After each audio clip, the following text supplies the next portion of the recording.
को देखते ही प्यार करने लगता है। प्यार ही नहीं करने लगता, वो सिर्फ़ उसको देखता था। स्टैंड पर वो खड़ी होती थी, अपनी बस का वेट किया करती थी और वो लड़का जब देखता है, घर आकर वो उसकी हूबहू वही पेंटिंग बना देता है। इतना प्यार वो उससे करने लगा था। और जब वो बस का वेट करती थी तो बस नहीं आती थी, तो वो उसको जाकर बाइक का ऑफ़र करता है कि बाइक पे मैं तुम्हें छोड़ देता हूँ। वो लड़की 1-2 बार आनाकानी करती है, लेकिन फिर चली भी जाती है। ऐसे ही करते-करते 1-2 दिन निकलते हैं। जब वो उसकी पेंटिंग बनाता है, पेंटर होता है वो लड़का, और जब उसकी पेंटिंग बनाता है, आके उस लड़की को दिखाता है, तो वो इतनी खुश हो जाती है, कहती है कि मैं तो इतनी खूबसूरत हूँ भी नहीं, जितना कि मैं इसमें लग रही हूँ। जब वो ऐसे बोलती है, तो वो लड़का कहता है, जिससे हम प्यार करते हैं ना, तो उसकी तस्वीर हमारे दिल में छप जाती है, तो हूबहू वैसी ही पेंटिंग मैंने भी बना दी है। तो वो लड़की कहती है कि इसका मतलब क्या? तो वो कहता है कि इसका मतलब साफ-साफ है, मैं तुमसे प्यार करता हूँ और बहुत प्यार करता हूँ। जब वो ऐसे बोलता है, तो उस लड़की को गुस्सा आ जाता है और वो जो उसकी तस्वीर बनाई होती है उसने, वो उसके हाथ से लेती है और वहीं फाड़कर उसके मुँह पर फेंक देती है। उसके बाद वो लड़की वहाँ से चली जाती है। जाने के बाद वो लड़का उदास होता है। लेकिन दूसरा दिन फिर आता है, जब दूसरा दिन होता है, तो वो लड़की वहाँ आती है, लेकिन वो लड़का नहीं आता। लड़के का नाम तन्मय होता है, लड़का नहीं आता। तो वो लड़की उससे उसका वेट करती है। रोज़ तो उसके मतलब आनाकानी करती थी, लेकिन उस दिन वो उस लड़के का वेट करती है और कहती है कि कहीं मैं भी तो उससे प्यार नहीं करने लगी। जब वो ऐसे करती है, तो वो लड़का वहाँ आ जाता है। आने के बाद में उसको बाइक पर बैठाता है, फिर से छोड़कर आता है। छोड़कर आने के बाद में फिर से वो यही कहता है कि मैं तुमसे बहुत प्यार करता हूँ और तुमसे शादी करना चाहता हूँ। तो वो कहती है ठीक है, चलो मेरे साथ। तो वो कहता है कहाँ जाना है? तो वो कहती है चलो तो सही, मुझसे प्यार करते हो ना तो मेरे साथ चलो। जब वो उसको लेके जाता है वहाँ, तो एक किन्नर का घर होता है, वो वहाँ ले जाकर उसे खड़ा कर देती है। जब वहाँ ले जाकर खड़ा कर देती है, तो वो कहता है कि तुम तो मुझे कहीं लेकर आई थी ना, और तुम कह रही थी कि मैं तुम्हें अपने घर ले चलती हूँ, तो कहाँ है तुम्हारा घर? तो वो कहती है यही मेरा घर है और मैं यहीं रहती हूँ, ये सब मेरे अपने ही तो हैं। तो वो एकदम शॉक हो जाता है। तो वो कहती है कि मैं एक किन्नर ही हूँ और ये मेरा परिवार है, ये मेरी माँ है, ये मेरी बहन-भाई हैं। जब ऐसा बोलती है, तो उस लड़के को बड़ा शॉक लगता है। उस वक़्त वो वहाँ से चला जाता है। जाने के बाद अब वो लड़की ये सोचती है कि शायद अब इसके प्यार का भूत उतर जाएगा। वो लड़की देखने में बिल्कुल भी ऐसी नहीं लगती थी कि वो किन्नर होगी या कुछ, बहुत खूबसूरत लड़की होती है वो। वो चला जाता है, लेकिन उसका प्यार का भूत नहीं उतरता। वो दूसरे दिन फिर आता है और वो उससे शादी का वादा करता है। कहता है मैं तुमसे अब भी बहुत प्यार करता हूँ और मैं तुमसे शादी करूँगा। वो कहती है तुम्हारे घरवाले? तो वो कहता है कि मेरे घरवाले मान जाएँगे, मैं उनका इकलौता बेटा हूँ और मान जाएँगे वो। तो दोस्तों उसकी शादी हो भी जाती है, वो सबको मना भी लेता है। जो लड़की होती है उसके परिवार वाले उसे बहुत समझाते हैं, मना करते हैं कि नहीं, हमारे समाज में ऐसे कोई किसी से शादी नहीं करता, अगर कर भी लेता है तो 4 दिन में ही भूत उतर जाता है प्यार का। और लेकिन वो लड़की नहीं मानती और उसके साथ चली जाती है। लेकिन जो उसकी माँ होती है, जिसमें गुरु माँ होती है किन्नरों में, वो उससे को कहती है कि अगर तू यहाँ से एक बार चली जाएगी तो वापस दोबारा यहाँ नहीं आएगी। उसकी बात नहीं मानती, वो उस लड़के के साथ चली जाती है। जाने के बाद उसकी शादी भी हो जाती है, लेकिन शादी के बाद कुछ ऐसा होता है, जो लड़का उस लड़की से इतना प्यार करता था, हद से मतलब जान देने को तैयार था, सबसे लड़ाई की, माँ-बाप ने कहा कि हम इस लड़की को नहीं अपनाएँगे, फिर भी वो शादी करता है, कहता है मैं भी घर छोड़कर चला जाऊँगा, लेकिन माँ-बाप को उसे अपनाना पड़ता है।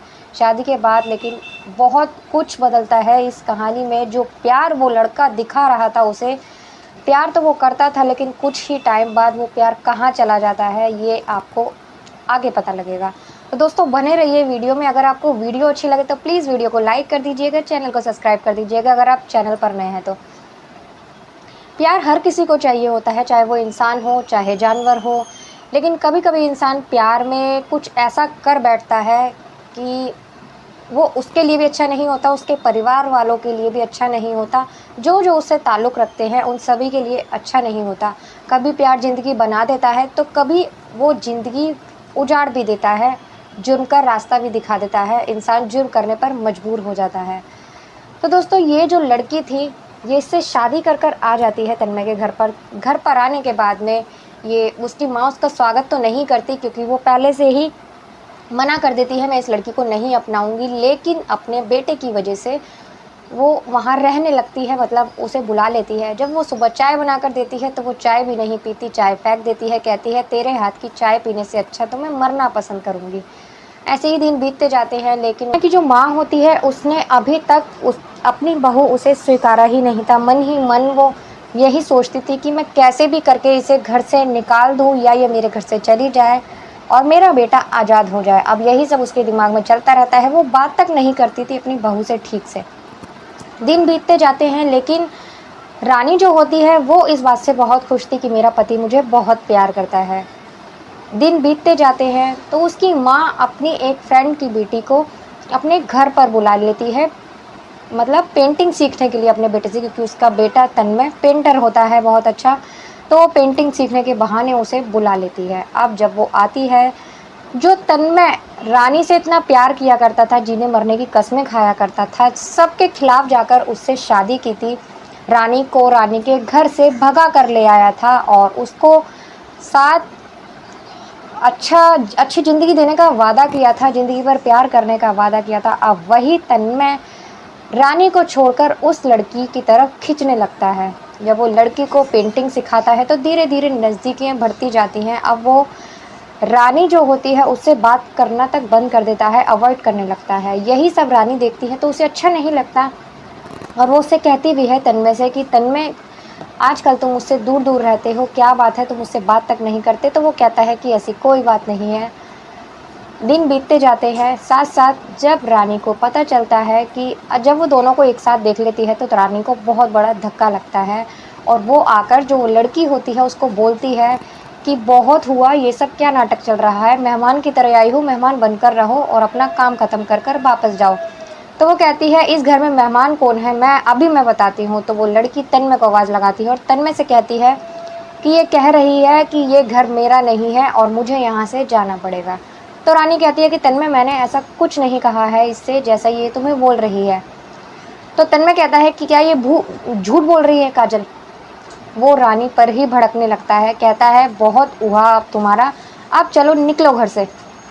जब वो रानी को ये बोलता है तो रानी को बहुत बड़ा धक्का लगता है। वो कहती है तन्मय मैं नहीं जाऊंगी यहाँ से, क्योंकि उसे अपनी माँ की बात याद आ जाती है जो उसकी माँ ने उससे घर छोड़ते वक्त कही थी कि तू दोबारा यहाँ कभी नहीं आ सकती अगर अब चली गई तो वो उसे याद आ जाती है। तन्मय को मना करती है, लेकिन तन्मय धक्के मारकर उसे अपने घर से निकाल देता है।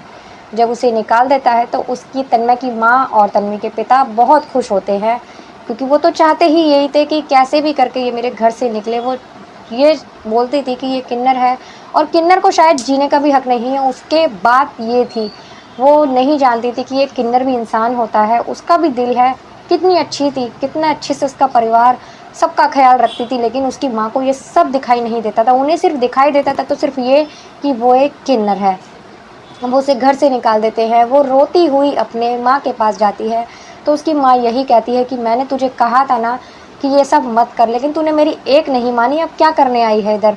जब बेटी को रोते हुए देखती हैं तो उससे कहती हैं कि आजा, चल अंदर आ जा। लेकिन जैसे पता नहीं रानी को क्या याद आ जाता है तो वो कहती है कि माँ मेरा कुछ सामान तन्मय के घर रह गया है तो मैं अभी लेकर आती हूँ। जब वो ऐसा बोलकर जाती है तो फिर वापस कभी नहीं आती। मिलती है तो उसकी लाश। तो उसकी माँ बहुत रोती है, कहती है कि इसको इसके ससुराल वालों ने ही मारा है। मेरी बेटी मेरे पास आ गई थी और कह रही थी कि मैं अभी अपना सामान लेकर आती हूँ, तो और वापस नहीं आई। ज़रूर ये उसके पति ने ही इसका साथ ऐसा किया है। अब पुलिस उसके घर जाती है और उसके माँ बाप से पूछताछ करती है तन्मय के। तो वो लोग बोलते हैं कि वो तो अपने मायके चली गई है कल रात को। और तो वो कहते हैं मायके नहीं गई है, तुम लोगों ने उसे मार डाला है। तो वो कहते हैं कि हम डर के मारे आपको बता नहीं रहे थे, हमने उसे मारा नहीं है, हमने बस उसे घर से निकाल दिया था। हमने इस डर से आपको नहीं बता रहे थे कि शायद रानी ने ही आपको भेजा है। जब जो इंस्पेक्टर होते हैं वो अपने फ़ोन में उसकी पिक्चर उसको दिखाते हैं उसके माँ बाप को, तो वो भी दंग रह जाते हैं और वो कहते हैं, वो चौंक जाते हैं रानी की ये हालत देखकर कि जो रानी यहाँ से हमने उसे रात को ही निकाला था और अब वो मर चुकी है। तो इंस्पेक्टर जो होते हैं पूछते हैं कि तुम्हारा बेटा कहाँ है, तो वो कहती हैं कि शाम तक हमारा बेटा आ जाएगा, अभी वो बाहर गया है। तो उसे वार्निंग दे के जाते हैं कि अपने बेटे को घर पर ही रखना, हम दोबारा आएंगे। ये कहकर वो चले जाते हैं, केस की छानबीन शुरू कर देते हैं। छानबीन शुरू करने के बाद में उसके माँ बाप जो थे तन्मय के, वो कहते हैं हमें लगता है कि रानी की माँ ने ही उसे मारा है, और वो रानी ने जब शादी की थी तो वो अपनी बेटी से बहुत ज़्यादा नाराज़ थी। वो दोबारा से पुलिस उसकी माँ से पूछताछ करने आती है, तो उसकी माँ कहती है मैं अपनी बेटी को मार ही नहीं सकती, मैं उससे इतना प्यार करती थी। तो सीसीटीवी फुटेज निकाली जाती है। सीसीटीवी फुटेज में एक सुराग मिलता है, जो जिसने रानी को मारा था, जब वो उसकी बॉडी खींच कर ले जा रहा था तो उसके शूज़ पहचान लेती है पुलिस और उसको धर दबोचती है। वो और कोई नहीं होता, जहाँ रानी रहती थी वहीं एक मतलब उसी के किन्नर परिवार में एक लड़का था, जो कि वो भी किन्नर था और वो रानी से प्यार करता था। जब रानी वापस जाती है, कहती है माँ मैं अपना सामान लेकर आती हूँ, तो वो रानी का पीछा करता है और उसको बोलता है कि रानी कहाँ जा रही है, तो वो कहती है मैं अपने घर जा रही हूँ। तो वो कहता है कौन से घर जा रही हो, जो पति तुम्हें प्यार तक नहीं करता, जो तुम्हें इंसान तक नहीं मानता, रोज़ तुम्हारी बेइज्जती करता है, उसके परिवार में कोई तुम्हें इज्जत नहीं देता, उस घर में जा रही हो। मत जाओ वहाँ, मेरे साथ रहो, मैं तुमसे बहुत प्यार करता हूँ और तुमसे बहुत खुश रखूँगा। लेकिन रानी उसको धुतकार देती है, उसको कहती है कि नहीं, तुम क्या सोचते हो मेरे बारे में, मुझे कुछ नहीं पता।